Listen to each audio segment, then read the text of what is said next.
Greetings, brothers and sisters, in the name of Yeshua. Car accident. A week after I joined the Nation of Islam, signed up for the Nation of Islam, March 27, under the leadership of Minister Tony Muhammad, I was hitting the back on Crenshaw Boulevard on Martin Luther King's Day. I believe that was 95 or 96. And I got out the car, I looked at the car, messed up, total. The frame was bent. 84 Tercel frame was bent, and I was unharmed. I took that as a sign to get off the West Coast. I took the next plane, smoking, one way. Didn't really tell nobody but my close friends that I was leaving, and I went back to Virginia. I ended up back in Virginia, and I went down to Fort Lauderdale, Florida.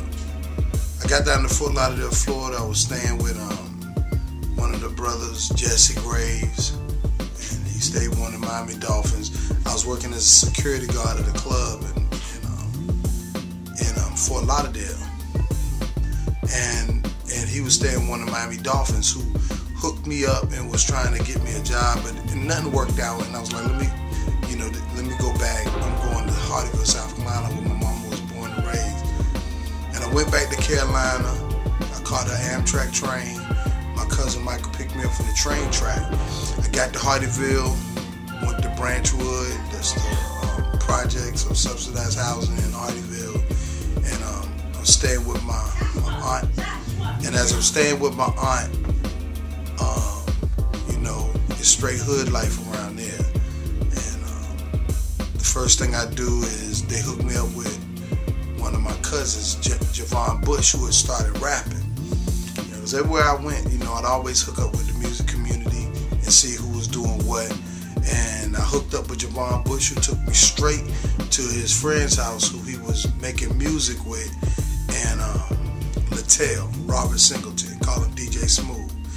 We started making music right then in his granddaddy house in the front room. I guess it was his bedroom, but he had a little equipment, I believe a 4-track or something like that, cassette recorder.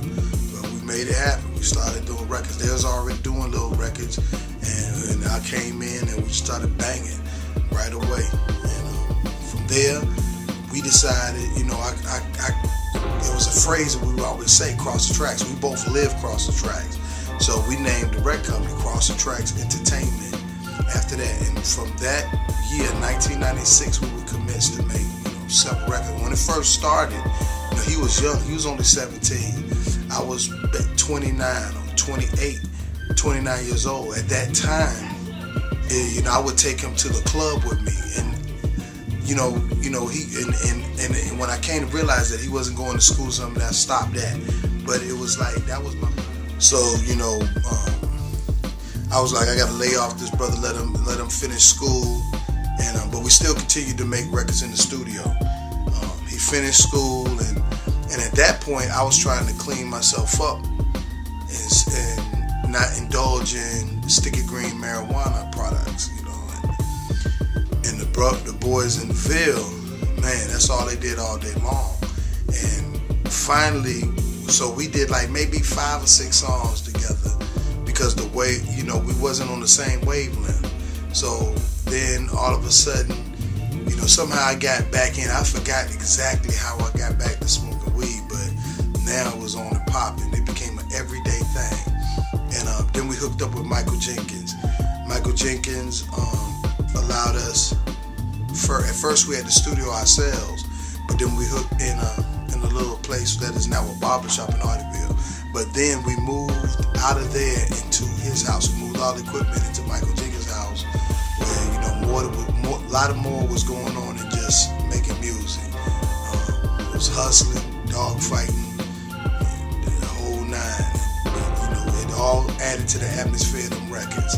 And we made music, and when we got the smoking weed together, that made, now instead of cranking out one song a month or something, we started doing material.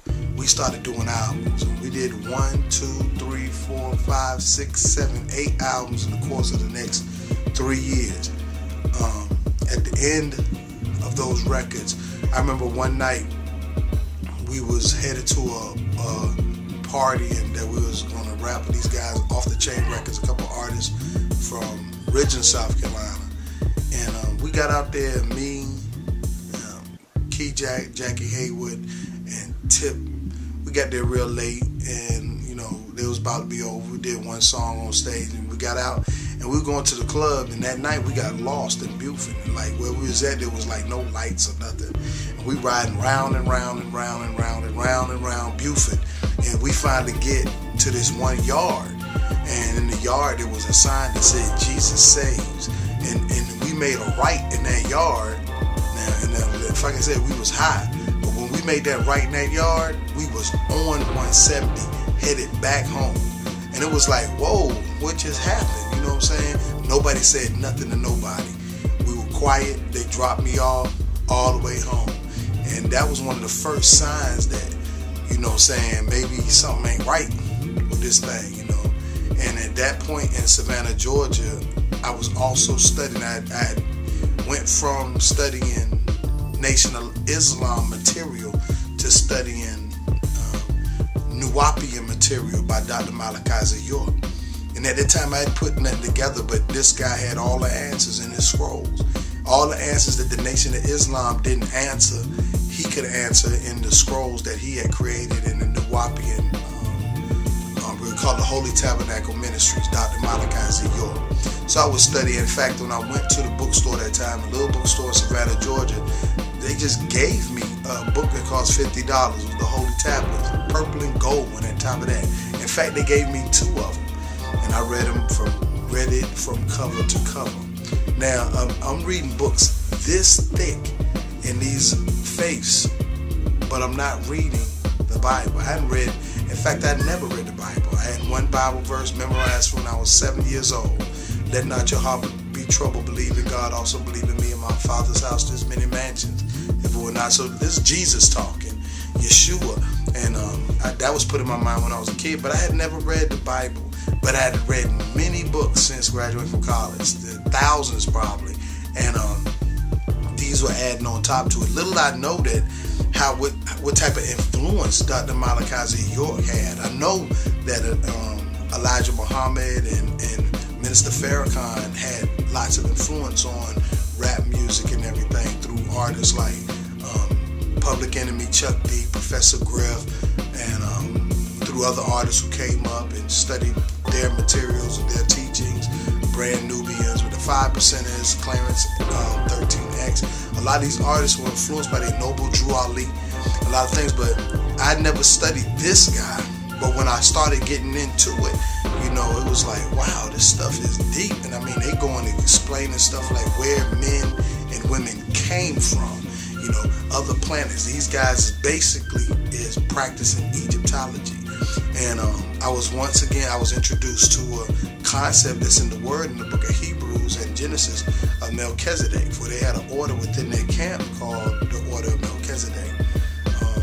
Dr. Malachi York supposedly possessed by the spirit of Melchizedek, or was Melchizedek. So it's some serious stuff.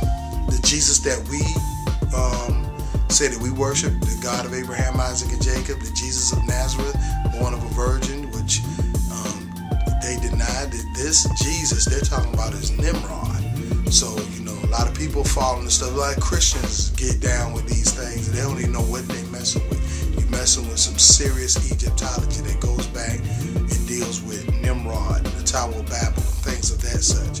But I studied this stuff for several years. The whole time I was making records at Cross Tracks Records, I was studying Nuwaubian through Dr. Malachi York. I never went to Eatonton, Georgia, where they had the pyramids and everything, but I followed them through the internet and through their scrolls and through the brothers who was in Savannah, Georgia, that I would meet at the bookstore. But one day while discussing this with one of my cousins who had just became a follower of Jesus Christ, I remember he asked me a question like, what do I want? And all that knowledge that I possessed in Nuwaubian, Holy Tab, Nation of Islam, all it came crashing down in my mind because it wasn't founded on the foundation of Jesus Christ. It was on sand. In fact, sinking sand, and those infrastructures crashed. So I continued on to do my thing. That was the first sign. That was another sign, man. Something's wrong with this info.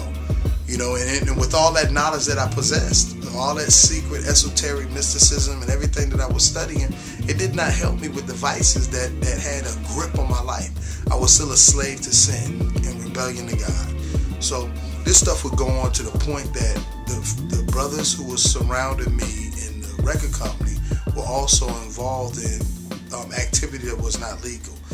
It ended with a gun altercation that when I came into this thing, I made a decision. I asked God, is when them guns start popping, you get real personal with your God, if you have one. And I said, if you get me out of this tonight, you don't have to worry about me being in the streets in this capacity again. And I got out of that situation that night and called my boss the next day, and I didn't say nothing. My boss in Virginia, Hampton University, said, God takes care of babies and fools, and you're not a baby. So he's like, I got a job for you. Come on back to Virginia. So I packed my truck and went to Virginia. And I came up to Virginia where I had my equipment. I stayed with my sister for a month. Then I moved into Cordoba Apartments, and I put my music equipment, and it gave me a television. I had a couch, and I would just go to work and produce music and smoke weed, chill out with my frat brothers, and we'd go to the clubs and stuff like that. But that was my existence. I was a single man, 34, about to be 35 years old. One night I came from the club, and I had a hangover, and I remember making some type of request to this God that I didn't know to take these hangovers away. Well, I woke up the next morning with the thought imprinted on my mind not to eat meat for 30 days.